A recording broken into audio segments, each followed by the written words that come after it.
నమస్కారం ఘంటారావానికి స్వాగతం. ముందుగా ప్రధాన అంశాలు. అల్పపీడనం ప్రభావంతో రాష్ట్రంలో జోరు వానలు, తడిసి ముద్దవుతున్న ఉత్తరాంధ్ర జిల్లాలు.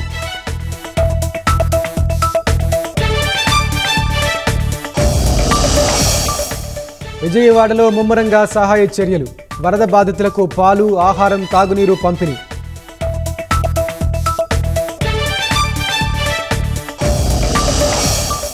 మున్నేరుకు పెరుగుతున్న వరద, నందిగామ, జగ్గైపేట నియోజకవర్గాల్లో ఆందోళన.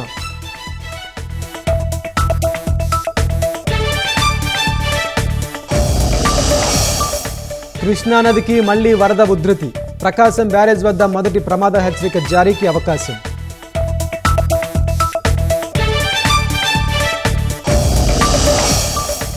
రాజమహేంద్రవరం శివారులో చిరుత జాడ కోసం గాలింపు, ట్రాప్ కెమెరాలు పరిశీలిస్తున్న అటవీ శాఖ సిబ్బంది.